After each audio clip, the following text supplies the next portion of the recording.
What's going on, y'all? This is Mike Brown, and I just want to welcome y'all to this week's episode of The Art of Letting Go. While I have your attention, please be sure to subscribe to the podcast wherever you listen to the podcast, as well as leave a review on whatever streaming platform that you're listening on. I appreciate it so much. Let people know what you think. Also, let me know what you think because I read the reviews as well. Also, if you would like to support the show, we do have a Patreon available, putting out a new exclusive Patreon episode Thursday and every last Thursday of the month. But enjoy the show. Yo, what up? This is Mike Brown, and this is The Art of Letting Go. Today, I have a special guest in the building. So, like I said, we met here a month ago. Yes, that was a month ago. Pretty much a month ago. Yeah. You did a Vogue in the Park class. I wanted to learn how to Vogue and found myself walking balls. Walking runway. Walking the That's runway, a trip. honey. That's a trip. Do you mind introducing yourself to the people? Yes. Hey, what's up, you guys? It is me, Jet Finley. Yeah, it's your boy. What's good? That's what's up. How you feeling today? I'm feeling good. I'm feeling blessed. It's a beautiful day in LA. We're at the park. I feel great. That's what's up. Yeah, I tell people about that all the time because that experience, like I've never really felt community since being open about my sexuality. It's been challenging navigating community. I played gay basketball, and I definitely have made connections from there, like friends that I feel like I have for life, but like to have like a whole community that I feel a part of, I never felt that before. And coming here, like I really felt that. So I appreciate you. That's so cool, and I'm glad I could be a part of that experience for you. Yeah. How did you, well, I guess we'll start from Houston because that's what really drew my connection to you. Because you said you was from Houston. I was like, wait, bitch, I'm from Houston too. Right, exactly. What's good? But how was growing up in Houston for you? Growing up in Houston for me was fun. It was tough. I got tough cousins. I got tough family members. Yeah. It was fun. I love my city. We have a lot of great people that's come out of Houston. Yes. And I'm gonna be the next person that's great that comes out of Houston. Same. Exactly. Two moguls. It was an experience. Like I feel like it taught me how to handle LA in a sense. Yeah. Just because I am very Southern and coming here was a whole different cultural shock. Yeah. So I appreciate Houston for giving me my skin. I said Houston. That's what's up. And how did you end up in LA? I ended up in LA just off of a hunch and an epiphany. Wow. I was in the studio recording some voiceovers, and I was like talking to my friend Terry. I was like, you know what? I think I just want to move to LA. Like I think it's time for a transition. I need something different. I need something more challenging. And my first 2 years of living here was very hard, very rough for me. But I prevailed. And I feel like I've made some amazing connections here. I'm making pioneering moves here. So it's my transition to LA has been cool. It's been really cool. It's been challenging though. That's what's up. And something I kind of wanted to go back to because so when I lived in Houston, I wasn't out. I was in the closet in a sense. Were you open with your sexuality in Houston? You know what's so funny? I have never been in the closet. I've always been a queen. Yeah. Ever since I came out of the womb, I've always been a queen, but I've never had like a coming out situation. Wow. Like I feel like I've always just been gay. You know what I'm saying? Like even as a kid, people was like, you feminine, you gay, you act like a girl. You know, like, and it used to make me feel down, but now that I'm an adult, it's like, bitch, I've always been a queen. Like, I've always worn short shorts. I've always wanted to, like, walk in heels and be like my sister and, like, do hair and all that. Not necessarily saying that I wanted to be a girl in the physical form. Right, yeah. But I've always had feminine traits, and I feel like that's what made me who I am. That's what's up. That's what's up. And, I guess I was curious about that because, like, when I was growing up, I didn't see very many, like, feminine dudes. It would be like one or two dudes in the entire school that were feminine, and it was like you knew they were gay, but you didn't know who else was gay. And I was going through my own. I was one of those one or two dudes probably. I was the one or two dudes. Yep, it was me. I'm that guy.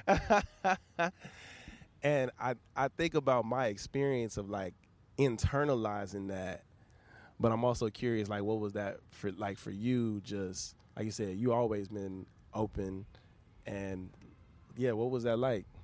I mean, honestly, it was tough because being in the all black community, and don't get me wrong, like I wasn't around feminine men either. Like a lot of my uncles and cousins, they thugs. Yeah. And so growing up around that and being super feminine in a masculine environment was hard. I got beat up. My cousins used to beat me up. Like they felt like you need to man up. You need to be more macho. So it was tough. That's why like now I'm such a fighter. Fighter in the physical and fighter in the spiritual, because it's hard, and you have to fight for what you want. You have to fight for your respect. And growing up for me was not easy. Like I was the gay boy in the family. Yeah. So I was one that everybody picked on. Yeah. Damn. How is it for you now? I'm the one that everybody want to be like. Real shit though. I already know. I feel like I'm the cousin that everybody looks up to. I'm the cousin that they call for fashion advice. Yeah. I'm the cousin they call when they boyfriend acting weird and need to figure out how they can be on some sneaky shit and figure it out. Like, I'm that cousin. You know what I'm saying? And I appreciate that because I need that and I love that. So, it's nice. Like, everybody, they fucking with JT. That's what my family call me back at home, JT. That's what's up. And, I think it also comes down to your authenticity as well. Like, sometimes I feel like people gonna feel how they feel, but when they see that you truly being yourself, like at some point that shit just goes away. You know what I mean? Exactly. And I feel like for my family, that's what it was. It was like, this nigga ain't gonna change. Like, this who he is. Like, since a little boy watching videos of myself on family trips and like seeing how I communicated and how I handled myself and seeing myself now, is like, that's who I was destined to be. Yeah. What advice would you give to that younger self of you, trying to survive Houston? The younger me, I would say, beat they ass, bitch. That's what I would say to the younger me. I would say, you keep beating their ass, bitch, because they plan on your top and they don't know you the one. Yeah. For real. That's real. That's so real. And I mean beating their ass in real life and beating their ass out here in this world that we live in. You keep kicking ass. That's what's up. That's what's up.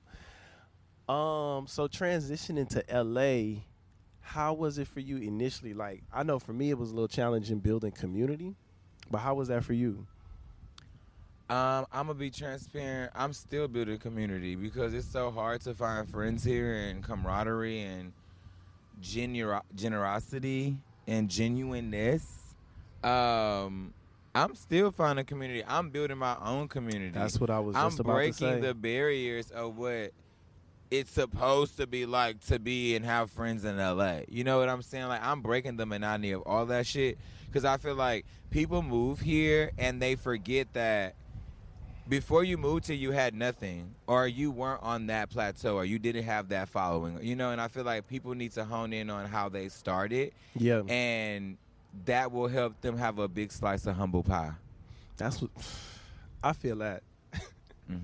I feel that. Because if I went around acting out and showcasing everything that I did and everybody that I know and acting like that, it wouldn't be authentic, and I feel like my blessings wouldn't flow accordingly. People would just know who I was, and I would just have that status, but it wouldn't resonate in the correct way. Yeah. That's how I know you from Texas, because we do a lot of shit, and we just don't flaunt it like that. Like, we just, everybody that I've met from some part of Texas in California has just been just very cool, and in the sense of like being cool and just, but real at the same time. So that's dope. It's James Woods, a.k.a. That Yoga Dude, with Feel Free to Feel Free.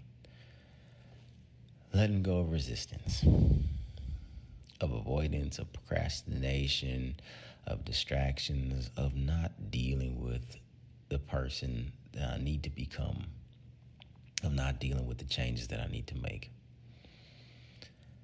I want to breathe into the tough decision to grow, to release, to move forward. I want to breathe out any resistance that may come against me, even if it's from me. So let's relax the shoulders. Let's get firm in the feet, relaxed in the belly, soft in the face.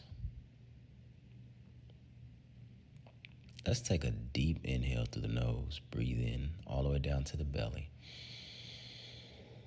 And as we fill our belly with fresh oxygen, we release any nervousness, butterflies. Exhale, releasing them, letting it go. Being focused on the moment, the present. Allowing what needs to happen and change and grow to just happen.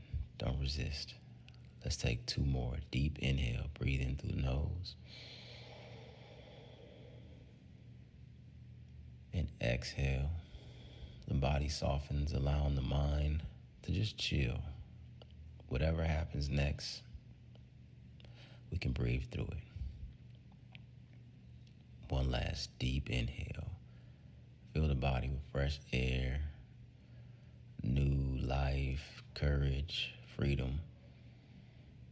And as you let it go, let go of the fight. Let go of thinking that what you have now may not be better than what you're going to have when you let go. Let go of holding on and fighting and resisting. And let yourself move forward as easily as you breathe in and breathe out. You got this. And as always, feel free to feel free. And namaste. Peace. Thank you.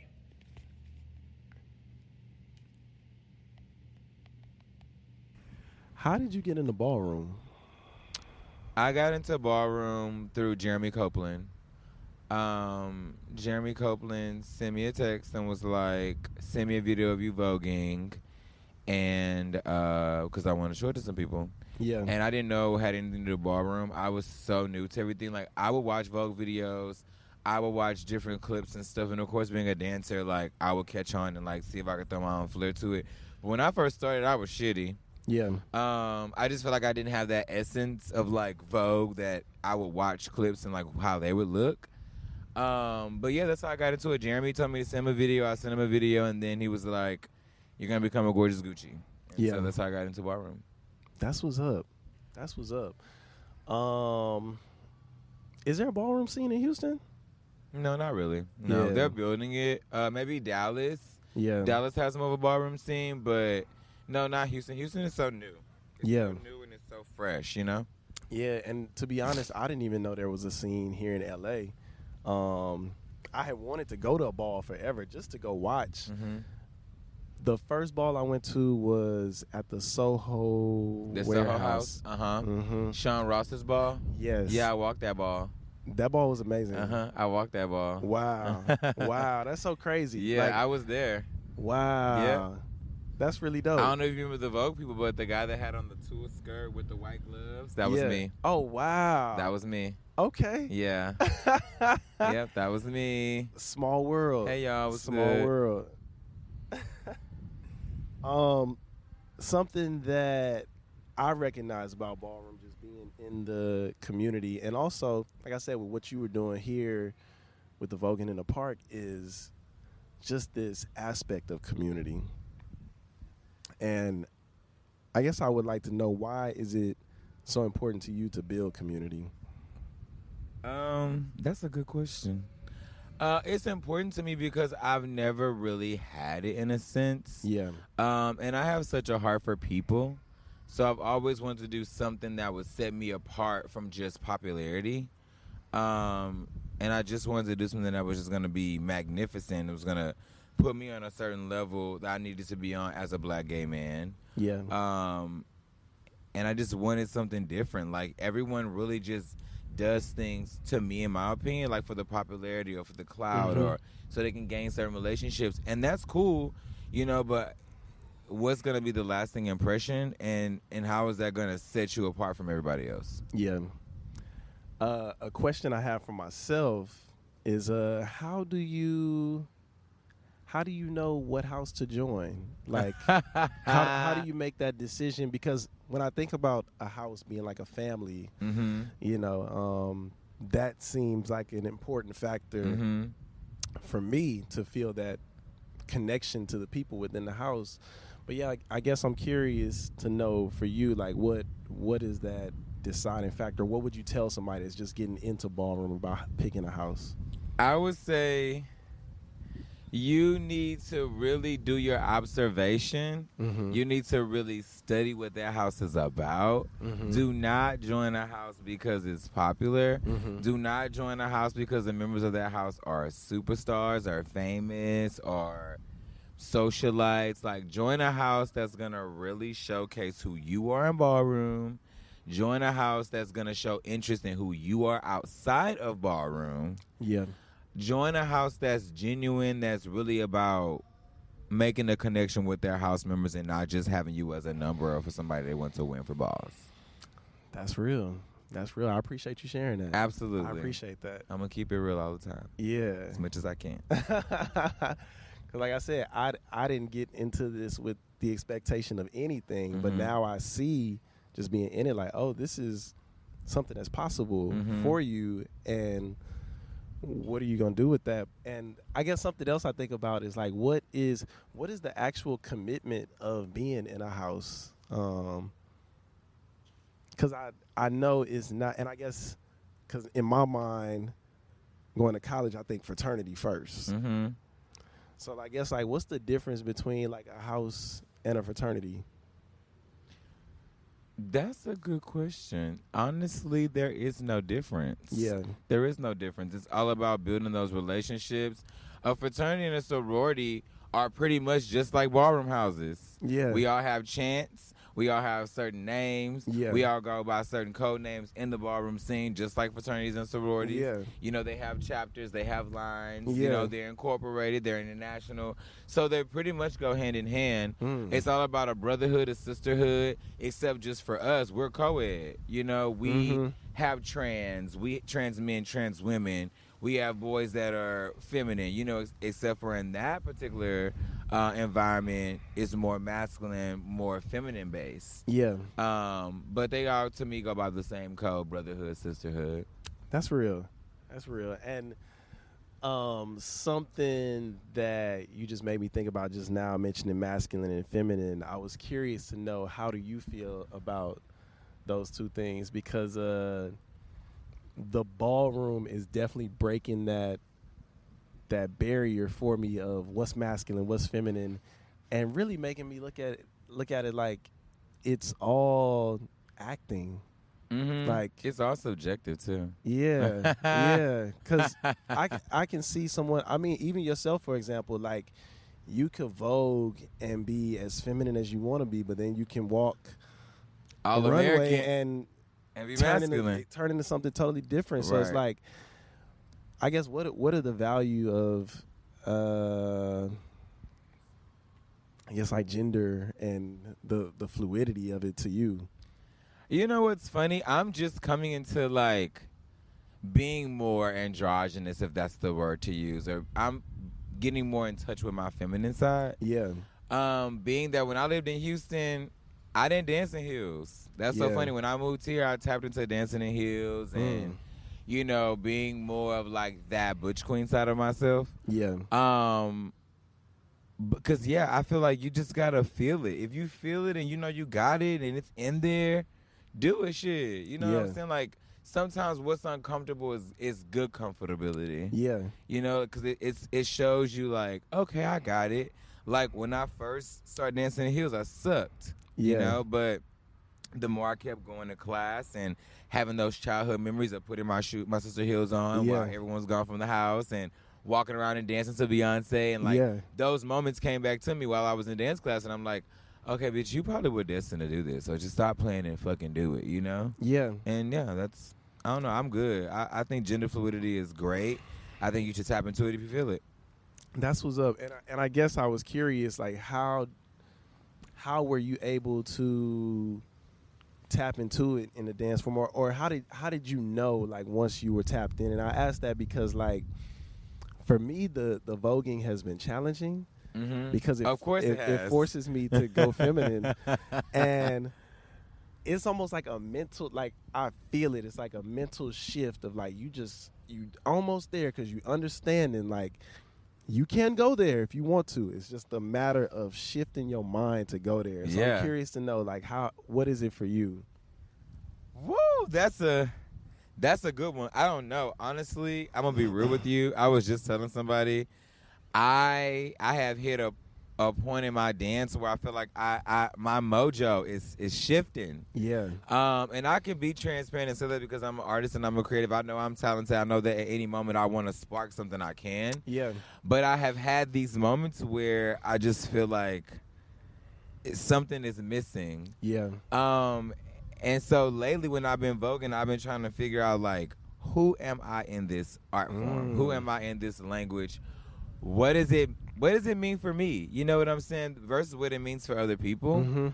So honestly, it's a daily challenge to be real with you. Like, it's a daily challenge to, when it's time to cut that on, to cut it on and to really exude and perform at that highest level. Yeah, I definitely see you in the flow when you vogue. Like, I'm gonna tell you something I noticed. Was that Thursday when we were at the practice? It's a joy that you get when you dance and when you vogue and when you teach people. Like, the smile that was on your face when you were doing it, like. And it just seemed like you were just so tapped in, and I'm curious just to know, like, what does voguing do for you? Because I obviously could see, like, it brought you joy, but I'm curious to know, like, what do you feel like it gives you? Voguing for me is a way. Like, not to cut you off, but you broke a damn sweat in there, and you was the only person really, like, sweating. And I was like, man, he really loves that shit. I just love to dance. Yeah. I think it's because I just love to dance and I just love to be that character. And I don't know. Bro, if you were in my mind, you probably wouldn't stop laughing. Yeah. And I think people think I'm weird because, like, sometimes I bust out laughing just randomly. It's because my mind, like, there's beats playing in my mind all the time. Like, if I could configure something to show what my mind is doing, my mind is always dancing. I swear. Like, I can break out in a number at any time. And I think that's cool because it just shows how that it's in my DNA. It's not something that I'm trying to be, or it's something that I'm just, I see everybody else doing it, so I want to do it. Like, no, literally, if there was a camera that followed me, I probably dance everywhere I go.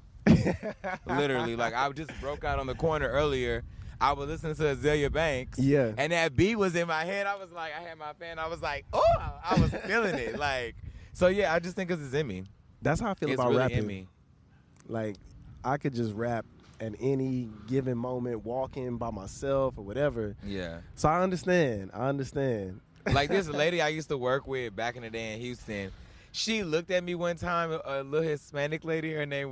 I think her name was like Melissa or something like that, but she was a cute little short Hispanic lady. She walked up, she was like, Jeremias, you just got it. You just got it. And, like, sometimes that would play on my, like, why does she always say that? But now, being here and, like, being in certain moments in my life, I'm like, okay, I see why she was always like, you just got it, Jeremias. Like, it's just in you. Yeah. Like, because at work, I would be, like, tapping my hand or just, like, moving, and she would be on the side of me like, what are you dancing to? Like, what's the beat? Come on, I know it's in there. So it's like, I think it's just in me. It's just in me, honestly. Like, it's really in me. That's what's up. That's dope. What advice would you give to somebody just getting into ballroom? Like, what advice would you give to somebody? You giving me the legendary questions. I would just tell them to practice and study and bring you into it. Whether it's whatever category you decide to walk, just bring you into it and study, study. Like, Yeah. you got to study who you going up against. Mm. You got to study what house you want to walk in. You got to study. Because the word says study to show thyself approved. So you have to study with anything you do. That sounds like basketball, or like any other competitive sport. That's dope. Mm-hmm. I like that. So now I did have some listener questions.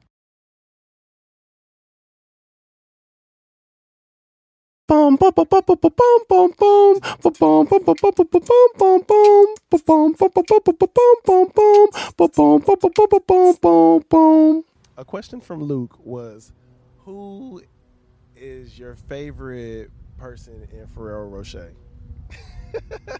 Oh my gosh, Luke. Oh my gosh. He's gonna kill me if I don't say him. He's gonna kill me if I don't say him. It's Luke. It's Luke. Can I have two people though? Yes. Okay, because Luke will kill me if I don't give him the number one. So it's Luke, and my second favorite is Aurora. Okay. I live for Aurora. Okay. I literally just met Aurora by going back and forth to reach LA. Yeah. But I live for her. Just something about her. I mean, I literally have my favorite thing about a lot of people. Yeah. Honestly. But just Aurora sticks out to me. I like her a lot. That's what's up. I definitely feel connected to the house, and it's funny because I didn't know what I was gonna feel like being asked to show up, but I felt connected to everybody there. I really felt connected to Seven. I think just 'cause we got an opportunity to just talk. Seven is so great. Yeah, I love her talent. She's great. Yeah, but I really love the community aspect of it, and just taking that time to connect, to go out to eat, do stuff, and I just want to insert myself more, because I realize about myself I can be an introvert, and being a part of this house and this family also shows me who I am in my own family. Right. I'm like, damn, I can be that person that could be to myself and a little reserved and shit like that. You could be introverted. Yeah. Which is not a bad thing. Yeah. But I also want to be present and be connected. Right. Same. So I'm trying. Hey, you got to put your best foot forward, and if you're doing that, you're doing that. So it's all good. I appreciate that. Absolutely. It's not easy out here. Who are some of your dance influences? Oh, that's a really good question. Some of my dance influences. I love the Les Twins. I love. Oh my gosh, that's a really good question. Dance influences. Oh my God, I love JoJo Gomez. I love the Les Twins. I love Cisco. Okay. Cisco choreography. Yes, I love him. I love Nicole Kirkland. I like a lot of people. I like a lot of people. Since I moved to LA and I've been able to take those classes and experience those people, Cisco is one of my favorite heel people. His connection to musicality and just the art of dance reminds me so much of myself in a sense, because you can just tell he understands. He just gets it. He just gets it. I can't even explain. He just gets it. That's dope. Yeah. I was not expecting Cisco at all. Oh, I love Cisco. I love him. That's really dope. So yeah. I really do. What's your favorite medium to create in? In what sense do you mean by that? Because I know you do a lot of creative stuff. I know you dance. I know you do a lot. So I'm just curious, what is your favorite space to be creative in? You know what? I was thinking about that yesterday. It's so funny you asked that, because I was just thinking about that. Because I'm like, you know what, Jay, you really are talented, and you really do have a lot of great, genius ideas and things that could be curated into a lot of great things.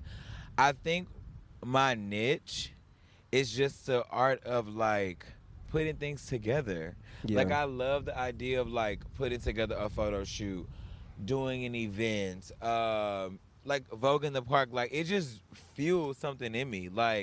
Knowing that, the people are coming to get something out of it.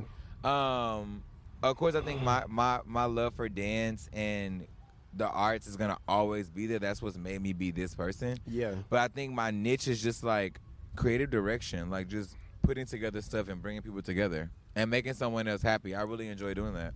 That's what's up. I got 3 more questions. Okay, 3 is a good number. The countdown. What does the future hold for Jet? Like, what's next for you? What does the future hold for me? Financial stability, wealth, health, more community, really like leaving my statement in some type of way. I really want to have this thing where I can just touch a lot of people. I can touch the masses with just like my testimony and my ability to just have good energy. Yeah. And I think I'm doing that with Vogue in the Park. I think I'm doing that with different ideas that I'm about to put on the table and put out there. So the future for me is just bright and it's progressive. That's what's up. What is one piece of advice that you could give to the listeners? Because I don't want to say something that's cliche. Honestly, advice is don't let nobody tell y'all what the fuck you can't do. I needed that myself. You know, like, don't let nobody tell you what the fuck you cannot do. Like, don't let nobody make you feel like you're not worthy when you ask for payments. Don't let nobody make you feel like you're not enough because you don't hang out with this person. Do you and do you the fuck well. And the people that need to see you will fucking see you. Period. I know it's tough because a lot of us want to be in the eyesight and the eyesight of other people because we think like, oh, they're cool and they're this and they're that. But deep down inside, it ain't giving that. Yeah. You know what I'm saying? So just do you and do it the fuck well. That's what's up. I got that from Martin.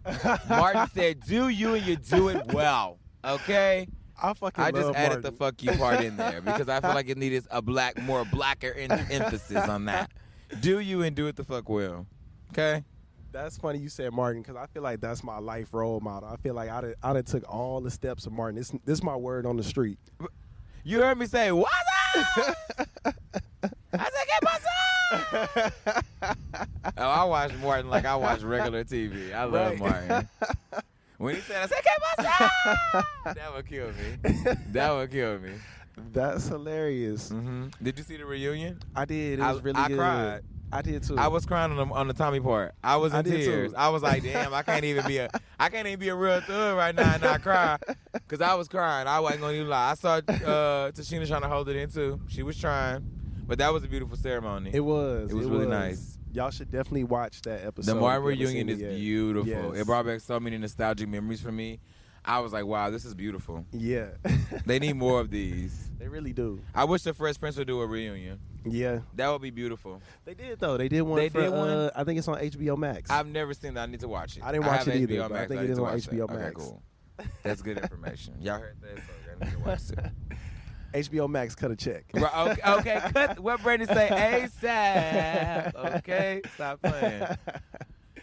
And my last question is, Okay. what is a reminder that you want to leave for your future self? Something that You got some good questions. you want yourself to remember. I was here. I lived. I loved. I was here. That right there, Beyonce. Everything that I wanted, and it was more than I thought it would be. I will leave my mark so everyone would know I was here. That answer your question? That answered it perfectly. Great. Glad I can help. Jet, thank you so much. Absolutely. for being All on the love, show. for sure. Can you let the people know where they can find you? Yes, y'all can find me. You can find me. No, I'm playing. You can find me on Instagram at I am Jet Finley, JetFinley. You can also find me on YouTube at Jet Finley. If you want to Google your boy and look up some information, you can Google my name, Jet Finley. I'm real. Yeah, what's up? But yeah. And also, can you let the people know where you will be moving for Vogue in the Park? So unofficially, I may be taking Vogue in the Park to South LA. Just working out some things and see Okay. how we're gonna do with that. But Vogue in the Park, I will be having one coming up soon at West Hollywood Park. Okay. I think I want to call it the Farewell West Hollywood Vogue in the Park. Just to kind of give it that, look, what you mean farewell? You the name of this? But no, I'm gonna be gone from this area for a little while because I'll be in South LA. Yeah. But I'm gonna be toggling back and forth from here to South LA too. So just so I can That's still show what's up. love to West Hollywood. That's what's up, and I'm definitely gonna let the listeners know. So Yes, let They them can know, come y'all. learn. What's up? I ain't forgot about y'all. Next Vogue in the Park, I need all y'all out here voguing down, walking down, realness, runway, right, all of that. That's hilarious. And Jet, thank you so much. You're so welcome. for coming on the show. Of course. I'm so excited I got to do this with you today. Me too. Me too. Thank y'all for listening. This is Mike Brown, and this is The Art of Letting Go. Peace out, y'all.